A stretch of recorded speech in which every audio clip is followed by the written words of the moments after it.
أعوذ بالله من الشيطان الرجيم. بسم الله الرحمن الرحيم. ربي زدني علما ربي زدني علما ربي زدني علما ربي اشرح لي صدري ويسر لي أمري واحلل عقدة من لساني يفقه قولي. اللهم صل على محمد وعلى آل محمد كما صليت على إبراهيم وعلى آل إبراهيم إنك حميد مجيد. আসসালামু আলাইকুম ওয়া রাহমাতুল্লাহি ওয়া বারাকাতুহু। বরাবরের মতো আজকে সূরা বাকারার প্রথম পারা থেকে প্রথম আয়াত থেকে তাফসির শুরু করব পঞ্চম আয়াত পর্যন্ত। তো পঞ্চম আয়াত পর্যন্ত তাফসির করার আগে একটি সুসংবাদ আপনাদেরকে জানাচ্ছি। সুসংবাদটি হচ্ছে আজকে জিলহজ মাসের চাঁদ উঠেছে। আজকে হচ্ছে শুক্রবার, বাংলাদেশে চাঁদ উঠেছে শুক্রবার দিন। জিলহজ মাসের চাঁদ উঠেছে। যারা যারা রোজা থাকবেন শুক্রবারে রাতে ভাত খাবেন, শনিবার দিনকার সবাই রোজা মুখে রাখবেন। যার যে কয়টা রোজা রাখার ইচ্ছা হয় রাখতে পারবেন। তবে আরাফার দিন রোজাটা অবশ্যই রাখবেন, 7 তারিখের রোজাটা অবশ্যই রাখবেন, 9 তারিখের রোজাটা অবশ্যই রাখবেন। আর যদি 10টা করতে পারেন তো ইনশাল্লাহ সেটা তো আপনার জন্য অনেকই ভালো। তবে আজকে রাত্রে ভাত খাবেন, কালকে রোজা থাকবেন। এই সুসংবাদটা জানিয়ে দিলাম জিলহজ মাস উপলক্ষে। স্বাগত জিলহজ মাস, সবার জন্য জিলহজ মাস শুভ হোক এবং আল্লাহ তাআলা সুন্দরভাবে জিলহজ মাসে কুরবানির ঈদ করার জন্য সবাইকে তৌফিক দান করুক। তাহলে চলুন আমরা আলোচনায় চলে যাই, মূল আলোচনায় চলে যাই। মূল আলোচনা হচ্ছে সূরা আল বাকারা। এই সূরা আল বাকারা হচ্ছে গাভী প্রাচীর। গাভী প্রাচীর গাভী প্রাচীর এই গাভীর নামে সূরা বাকারা নামকরণ করা হয়েছে। তো যাই হোক, এটার বিস্তারিত আমরা শুনব। আগে তেলাওয়াতটা শুনে নেই। তো তেলাওয়াতটা হচ্ছে সূরা আল বাকারার প্রথম আয়াত। বিসমিল্লাহির রহমানির রহিম। আলিফ লাম মিম জালিকাল কিতাবু লা রাইবা ফিহি হুদাল লিল মুত্তাকিন আল্লাযীনা ইউমিনুনা বিল গায়বি ওয়া ইউকিমুনাস সালাতা ওয়া মিম্মা রাযাকনাহুম ইউনফিকুন ওয়াল্লাযীনা ইউমিনুনা বিমা উনজিলা ইলাইকা ওয়া মা উনজিলা মিন ক্বাবলিক ওয়া বিল আখিরাতি হুম ইউকিনুন। এটার বাংলা অর্থটা হচ্ছে আলিফ লাম মিম, যার অর্থ শুধুমাত্র আল্লাহ পাক রব্বুল আলামিন জানেন। এটা নিয়ে কোনো বান্দাকে ভাবার জন্য দেননি, ভাবার দরকারও নেই। এটা নিয়ে চিন্তা করারও কোনো দরকার নেই। এটা এমন এক কিতাব যাতে কোনো সন্দেহ নেই। এটা ওই মুমিনদের জন্য পথ প্রদর্শক যারা অদৃশ্য বস্তু সমূহের প্রতি বিশ্বাস স্থাপন করে এবং যারা নামাজ কায়েম করে এবং আমার দেওয়া রিজিক থেকে ব্যয় করে। আর তারা বিশ্বাস স্থাপন করে তোমার প্রতি যা অবতীর্ণ হয়েছে, মানে রাসূলের প্রতি যা অবতীর্ণ হয়েছে এবং তোমার পূর্ববর্তীদের প্রতি যা অবতীর্ণ হয়েছে তার প্রতি, আর আখিরাতের প্রতি রাখে তারা দৃঢ় আস্থা। সুবহানাল্লাহ। এখানে বোঝাতে চেয়েছেন আল্লাহ পাক রব্বুল আলামিন যে আলিফ লাম মিম জালিকাল কিতাবু, এই কিতাবের মধ্যে কোনো সন্দেহ নেই। এটা এমন এক কিতাব, কোনো সন্দেহ থাকতে পারে না। এটা ওই মোত্তাকিদের জন্য। মোত্তাকি যারা নাকি ইমানদার, যারা আল্লাহ ভীরু, যারা আল্লাহর সব কিছুকে বিশ্বাস করে, তাদের কথা বলা হয়েছে এখানে। পথ প্রদর্শক যারা অদৃশ্য বস্তুসমূহের প্রতি বিশ্বাস স্থাপন করে। অদৃশ্য বস্তুসমূহে যেমন আল্লাহ সব কিছু করতে পারে, আল্লাহকে দেখা যায় না, কিন্তু আল্লাহ সবসময়ই থাকেন। এই ধরনের অদৃশ্য উপর যারা বিশ্বাস স্থাপন করে, যারা নামাজ কায়েম করে, যারা আল্লাহর দেওয়া রিজিক থেকে দান খয়রাত করে, আর তারা বিশ্বাস করে আখেরাতকে, কিয়ামতকে, নবী রাসূলগণদেরকে এবং পয়গাম্বারদেরকে বিশ্বাস করে। আল্লাহ তাআলা তাদেরকে আখেরাতের প্রতি যারা অধীর বিশ্বাস রাখে, আল্লাহ পাক রাব্বুল আলামিন তাদের কথা এখানে বোঝাতে চেয়েছেন। তো বন্ধুরা, সূরা আল বাকারার একটু বৈশিষ্ট্য না বললেই নাই, যে সূরা আল বাকারা কেন হয়েছে, কেন এটাকে প্রাচীর বলা হয়। প্রাচীর শব্দের অর্থ হচ্ছে দেওয়াল।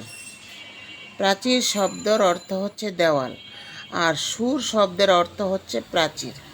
তো সূরা বাকারার গাভী প্রাচীর।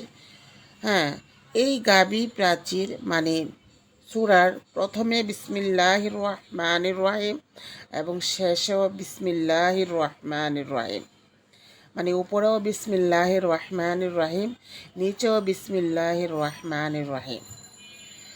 এই দুই বিসমিল্লাহ প্রাচীরের মধ্যে কতগুলো আয়াত, এই জন্য এটাকে প্রাচীর বলা হয়। সুর অর্থ প্রাচীর, সুর অর্থ প্রাচীর। সূরাতুল বাকারার এই সূরা মাদানী সূরা।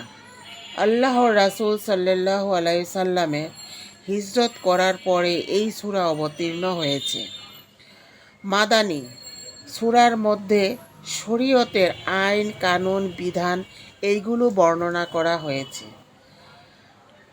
নামকরণ: সূরাতুল বাকারা গাভী প্রাচীর। গাভী প্রাচীর নাম রাখা হলো কেন? গাভী প্রাচীর নাম রাখা হলো কেন? যখন হযরত মূসা আলাইহিসসালাম বনি ইসরাইলের মধ্যে নবী হিসাবে অবস্থান করেছিলেন, তখন বনি ইসরাইলের মধ্যে একটি গুপ্ত সংগঠিত হয়েছিল, মানে গুপ্ত খুন হয়েছিল। আল্লাহ তাআলা শরীয়তের বিধানে একাধিক বিধান রেখেছেন, যাতে বান্দার কোনো প্রকার অসুবিধা না হয়। সত্যকারে লাশ গুম করার জন্য লাশটাকে একটা গ্রামে লাশটাকে ফেলে রেখে সেই গ্রামবাসীর কাছে মুক্তিপণ দাবি করল। যিনি লোকটাকে মারছেন তাকে মেরে অন্য একটা গ্রামে রাইখা আইসা তার মুক্তিপণ মানে ব্লাড মানি মুক্তিপণ দাবি করেন, যে মারছো তোমরা, এখন এটার মুক্তিপণ দাও বা ক্ষতিপূরণ দাও, রক্তের মূল্য চাইলেন। যে আইনটা আল্লাহ পাক এইভাবে 4টা কিতাবে বিদ্যমান রেখেছেন, তাওরাত, জাবর, ইনজিল, কোরআন, ও তা জানিয়ে দিয়েছেন কাউকে হত্যা করলে খুনের বদলে খুন, আরেকটা হচ্ছে রক্তের মূল্য। রক্তের মূল্য হচ্ছে 100 গরু, 100 উট অথবা 2000 বকরি বা ছাগল যেটাকে বলে।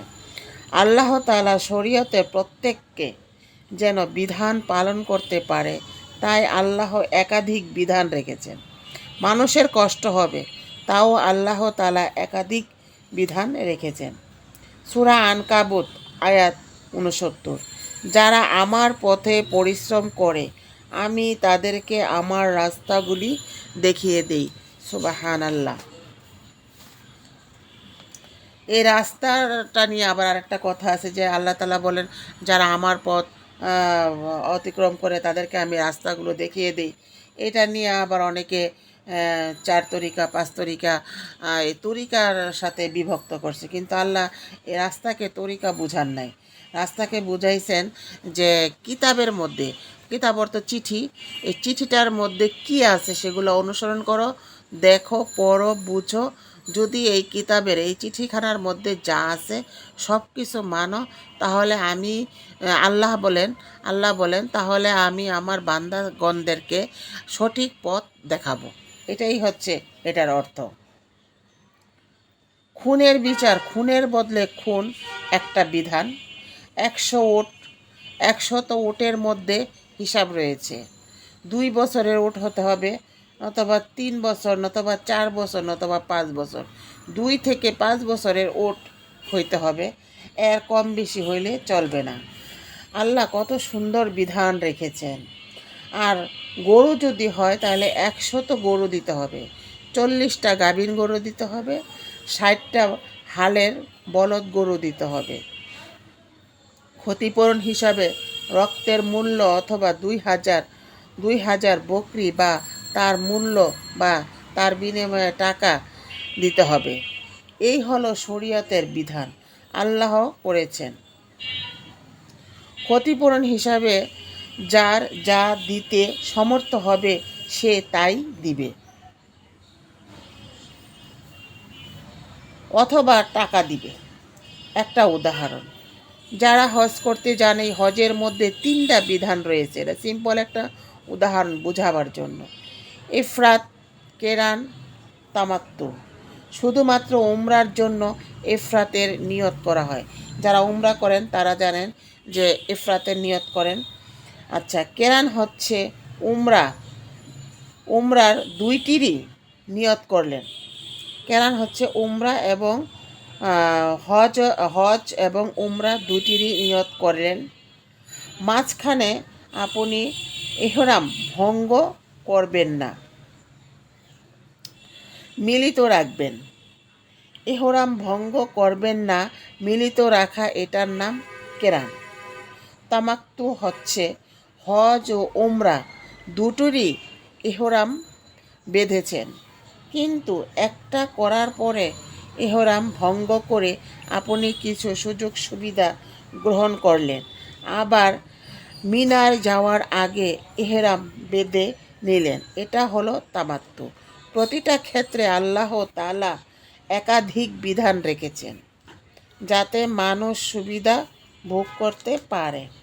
বনি ইসরাইলেরা মুসা আলাইসাল্লামকে ঘটনাটা খুলে বললেন। মুসা আলাইসাল্লাম মুসা আলাইসাল্লাম আল্লাহর কাছে দোয়া করলেন। আল্লাহ তার দোয়া কবুল করে ফয়সালা বলে দেন এবং এমন একটা গরুর বিবরণ দিলেন, পৃথিবীতে ওই রকম গরু আর একটাও নাই, দ্বিতীয় আর একটাও খুঁজে পাবে না। বনি ইসরাইলেরা গরুর কথা শুনে বিভিন্ন প্রশ্ন করতে শুরু করলেন। গরুটা কি লাল, সাদা, না কালো, না নীল, কোন রঙের হবে, কোন বর্ণের হবে, কেমন হবে ইত্যাদি প্রশ্ন করতে শুরু করলেন নবী মুসাকে। তাফসিরে এইভাবে আছে যে ওই এলাকায় একজন নেককার লোক ছিলেন। ওই নেককার লোকটির একটি সন্তান ছিল নাবালক, ছোট। যখন নেককার লোকটি ইন্তেকাল করেন তার আগে তার স্ত্রী বলল যে তুমি এই গরুটি জঙ্গলে ছেড়ে দিয়ে যাও আল্লাহর নামে। তোমার ছেলে যদি বড় হয় তাহলে যেন আল্লাহ তাআলা গরুটি তোমার ছেলেকে মিলিয়ে দেয়। ঠিক নেককার লোকটি তার ছেলের জন্য গরুটি জঙ্গলে ছেড়ে দিলেন। আল্লাহকে বললেন, হে আল্লাহ, আমার ছেলে যদি বড় হয় তাহলে আপনি এই গরুটি আমার ছেলেকে পাওয়াই দিয়েন, যাতে সে তার জীবনের দুঃখ কষ্ট এই গরুটি লালন পালন করে মোচন করতে পারে। এই বলে গরুটি ছেড়ে দিলেন জঙ্গলে। লোকটি মারা যান। ছেলেটি আস্তে আস্তে বড় হতে থাকেন। মা একদিন ছেলেটিকে বললেন, তোর বাবা জঙ্গলে একটি গরু ছেড়ে দিয়ে গেছে, তুই ওই গরুটা খোঁজ করে দেখ। যদি খোঁজ করে পাস তোর ডাকে আসবে, পৃথিবীর অন্য কারো ডাকে গরুটি তার কাছে আসবে না। ছেলেটি জঙ্গলে চলে যান এবং গরুটি খুঁজতে খুঁজতে ঠিক গরুটি পেয়ে গেলেন। পোষা গরুর মতো গরুর বাছুরটি ছেলেটির কাছে এসে হাজির হলো। ছেলেটি গরুটা নিয়ে তার মার কাছে হাজির হলেন। মাকে বললেন, মা, গরুটা আমি পেয়েছি। মা বললেন, বাজারে বিক্রি করতে যাবা, তবে 10 দিনারের নিচে বিক্রি করবা না। ছেলেটি গরুটা নিয়ে বাজারে বিক্রি করতে যান।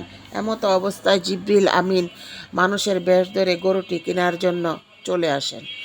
গরুটির দাম যখন 10 দিনার বলা হলো, জিবরিল আমিন ছেলেটিকে বললেন, গরুটির দাম হবে 20 দিনার। আবার দৌড়ে মার কাছে গেলেন, মাকে বললেন, গরুটির দাম তো 20 দিনার, আমি কি বিক্রি করে দিব? মা বললেন, অবশ্যই বিক্রি করে দাও। দৌড়ে গিয়ে জিবরিল আমিনকে মানুষের বেশে দেখে জিজ্ঞেস করলেন যে, আপনি 10 দিনার দিয়ে নিয়ে যান, 20 দিনার দিয়ে নিয়ে যান। 20 দিনার কথা শুনে জিবরিল আমিন আবার বললেন যে এটি 40 দিনার। এইভাবে করতে করতে 100 দিনার বেশি দাম ওঠালেন। ছেলেটি বারবার তার মায়ের কাছে দৌড়ে গিয়ে দামের কথা বলেন। মা তখন বলেন, বাবা, তুমি ওই ব্যক্তিকে জিজ্ঞেস করো কত টাকা মূল্য হলে এই গরুটি কিনে নেবেন। ছেলেটি দৌড়ায় আসে, জিবরিল আমিনকে জিজ্ঞেস করে, আপনি কত টাকা হলে এই গরুটি কিনে নেবেন? জিবরিল আমিন বলল, এই গরুটির পশমের গোড়ায় গোড়ায় যতগুলো পশম আছে, ততগুলো পশমের বিনিময়ে যদি মূল্য দিয়ে বনি ইসরায়েলেরা এই গরুটি কিনে নিতে চায়, তাহলে তুমি তাদেরকে দিয়ে দিবে। নবী মুসার সাথে বনি ইসরায়েলেরা আসবে। যতগুলো পশম আছে ততগুলো পশমের বিনিময়ে স্বর্ণ মুদ্রা দিয়ে গরুটি কিনে নিবে। বনি ইসরায়েলের মুসা আলাইসাল্লাম বনি ইসরায়েলের সবাইকে নিয়ে গরুটি কেনার জন্য ছেলেটির বাড়িতে গিয়ে হাজির হলেন। ছেলেটি মাকে দৌড়ে যায় জিজ্ঞেস করলেন, মা, গরুটি কেনার জন্য লোক এসেছে, বলছে যেভাবে বলা হয়েছে তুমি সেভাবে বলো। ছেলেটি বলল, যতগুলো পশম আছে গরুটির গায়ে ততগুলো স্বর্ণ মুদ্রা দিয়ে দিনার দিয়ে তারপরে এই গরুটা ক্রয় করতে হবে। সবাই শত কষ্টের মাঝেও গরুটি ক্রয় করে নিয়ে চলে গেলেন।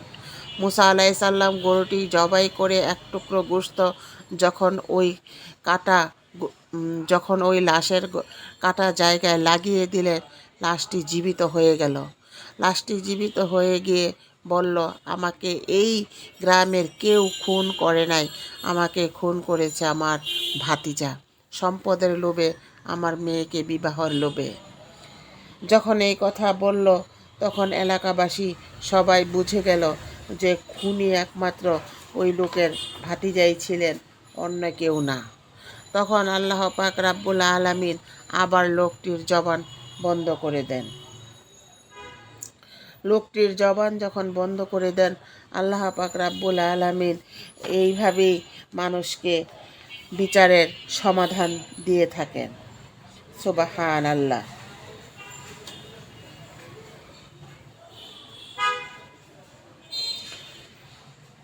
নবী মুসা আলাইসাল্লাম নবী মুসা আলাইসাল্লাম যখন এটার বিচার সমাধান করলেন, তখন এই সূরাটির নামকরণ করা হলো সূরাতুল আল বাকারা, মানে গাভী প্রেচার, গাভী গাভী গাভীর।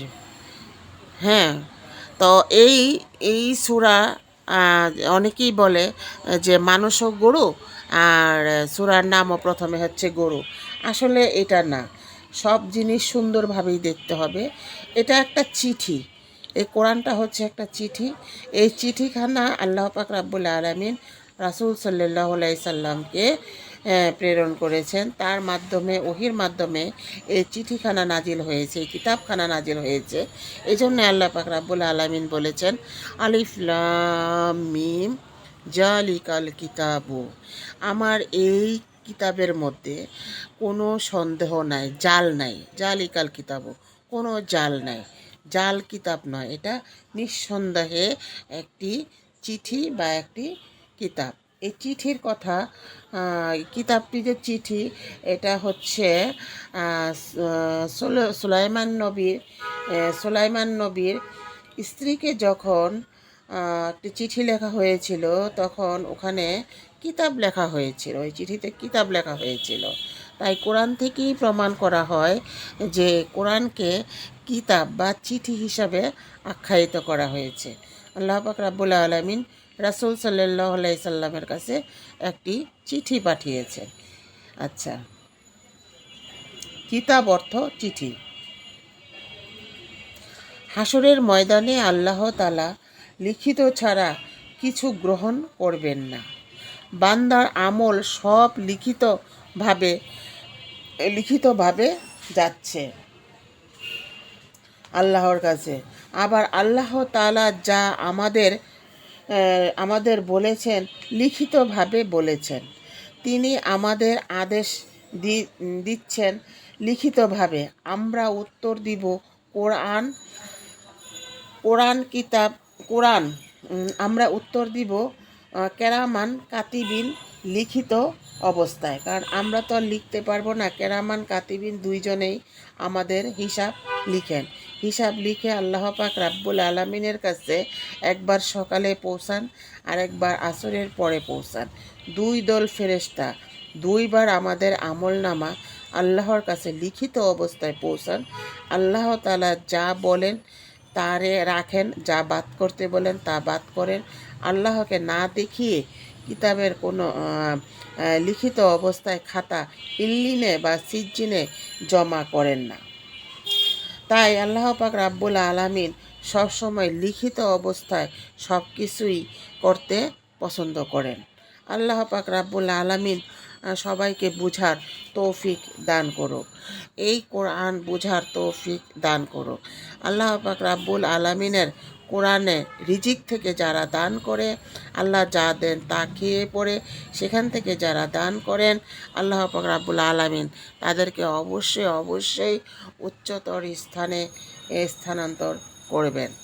আল্লাহ পাক রাব্বুল আলামিন বলেছেন যে কেরামান কাতিবিন দুইজন ফেরেশতা নিয়োজিত আছে সবসময় বান্দার ভালো মন্দ লেখার জন্য। তাই আমরা সবসময় ভালো কাজটাই করার চেষ্টা করব।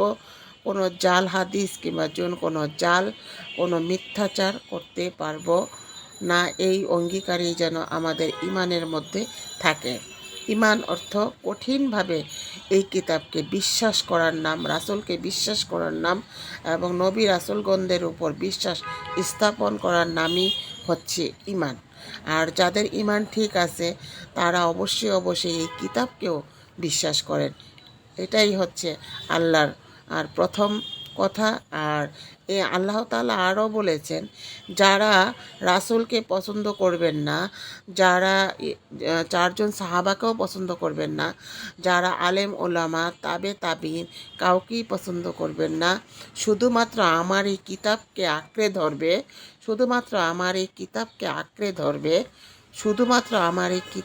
আঁকড়ে ধরবে, আমি আল্লাহ পাক রাব্বুল আলামিন বান্দার জন্য জান্নাতের নাজাত হয়ে যাবে। সুবহানাল্লাহ, কত বড় কথা বলছেন।